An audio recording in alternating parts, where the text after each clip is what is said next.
हाँ, मेरा मानना है कि मैं ऐसी जगह पैदा हुआ कि हम वहाँ ख्वाब तो देख सकते हैं, लेकिन उस ख्वाब को ताबीर में बदलने की कोई कोशिशें जो करने के लिए हमें रिसोर्सेज चाहिए होते हैं वो हमारे पास नहीं थे। वालिद साहब डॉक्टर बनाना चाहते थे, लेकिन खुदा लेके गया उस दुनिया में जिससे दूर दूर तक मेरे ख़ानदान का कोई लगाव नहीं था, मेरे इलाके का कोई लगाव नहीं था। सियासत में आपने कभी कश्मीर के दर्द को बयां किया, कभी फ़लस्तीन के दर्द को बयां किया, तो सियासत में आने के बाद क्योंकि अब आपको एक लंबा अरसा हो चुका है, सियासत के दर्द को बयां करने की कोशिश की?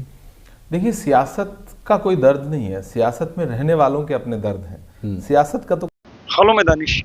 वीडियो की शुरुआत में एक छोटी सी क्लिप देखिए जिसमें इमरान प्रताप गढ़ी साहब ने ज़मीन से उठ करके देश की पार्लियामेंट तक का जो सफ़र था बहुत आसान शब्दों में बयां किया है।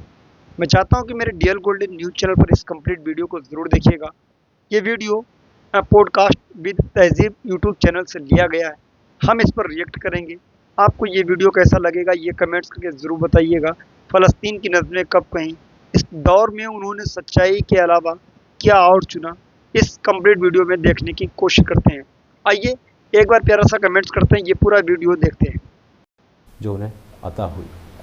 तो इमरान साहब, सबसे पहले यही आपसे सवाल करना चाहेंगे और आपके जो चाहने वाले हैं, हमारे जो नाज़रीन हैं, वो जानना चाहते हैं कि ये जो इतने कम वक्त में आपको कामयाबी मिली या मकाम आपको अल्लाह ताला ने नवाजा जिससे, ये अता हुआ या आपका एक विज़न था या आपका एक रास्ता था जिसको कहते हैं कि एक सोच होती है कि मुझे यहाँ पहुँचना है, या जैसे जैसे अता होता गया वैसे आप लेते गए? रिजवान साहब, मेरा मानना है कि मैं ऐसी जगह पैदा हुआ कि हम वहाँ ख्वाब तो देख सकते हैं, लेकिन उस ख्वाब को ताबीर में बदलने की कोई कोशिशें जो करने के लिए हमें रिसोर्सेज चाहिए होते हैं वो हमारे पास नहीं थे। जाहिर सी बात है, मैं शुरू से मानता रहा हूँ कि खुदा जो है वो इंतखाब करता है लोगों का जिससे काम लेना होता है।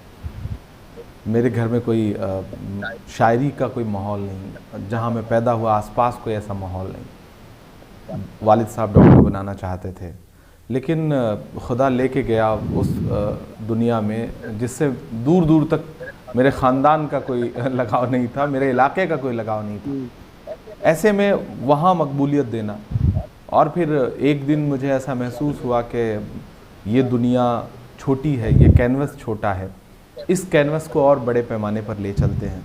तो मशायरों की दुनिया को स्विच करके सीधे पॉलिटिक्स में आना और सही जगह पर से शुरुआत करना, राहुल गांधी जी से मुलाकात होना, कांग्रेस ज्वाइन करना, सब कुछ एक सपने जैसा ही है, इसमें कोई दो राय नहीं। और आखिरकार अपनी पूरी ज़िंदगी को, माजी को पलट के देखता हूँ तो मैं ये पाता हूँ कि खुदा ने इंतखाब किया और वो ख़ुद मुझे एक रास्ते पे बढ़ाता चला गया।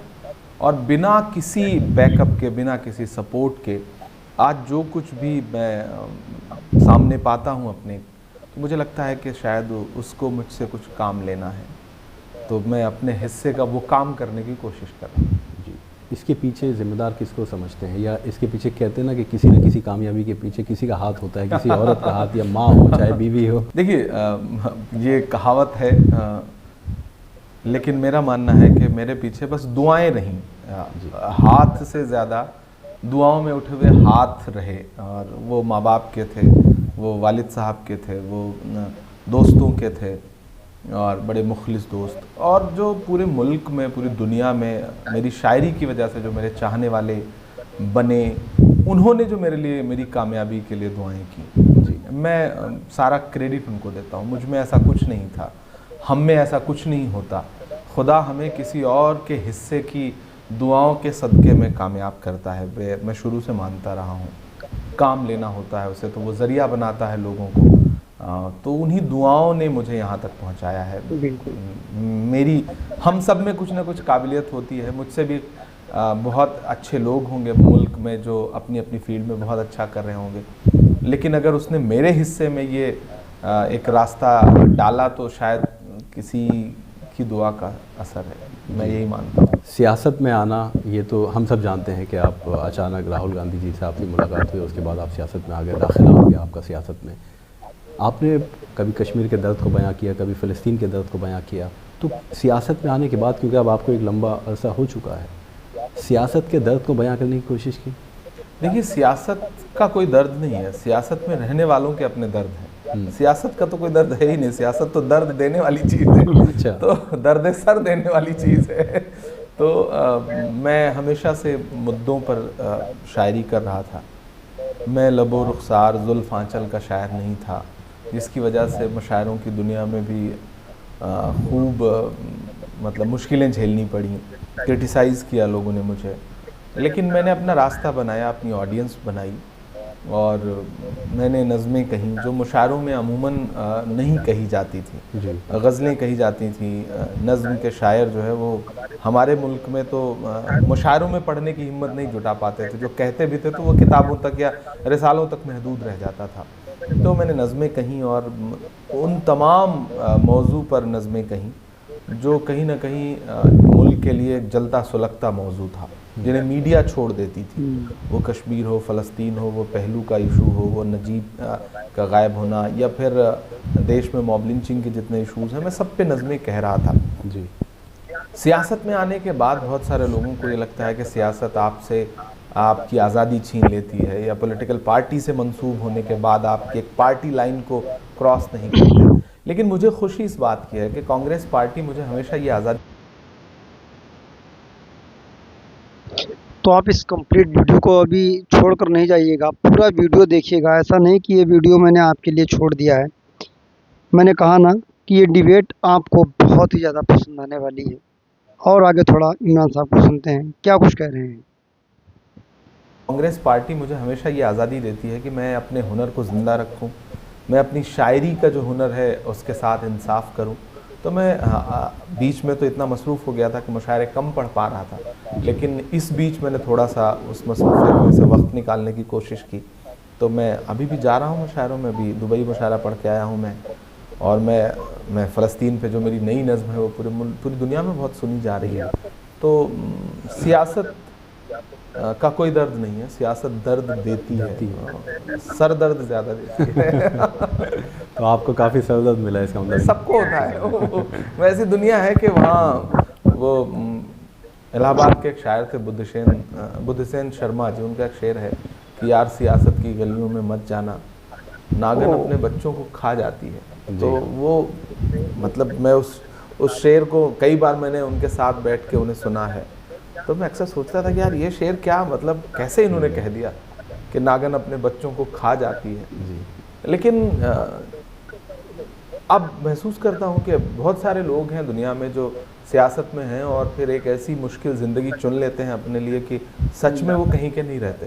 तो सियासत को सर पे मत चढ़ाइए तो सरदर्द नहीं बनेगी, और मैं कोशिश कर रहा हूँ कि मेरे सर पे सियासत ना चढ़े। ये जो आपकी इनकलाबी नज़्म जिसकी हम बात कर रहे हैं, या आपने जिक्र किया जिसका और शुरू से ही लोग बहुत पसंद कर रहे हैं, जिसमें जब आप पढ़ते हैं मुशायरों के मंच पर, तो ये सियासत में आने का पहला कदम था, या आप शुरू से ऐसे हसास थे, यानी किसी की भी तकलीफ़, किसी की भी दर्द को देखकर ख़ुद वो महसूस करना शुरू कर देते थे और बस कलम चल जाती थी? नहीं, वो सियासत से मेरा तो कहीं सोच में भी मेरे सियासत नहीं थी जी।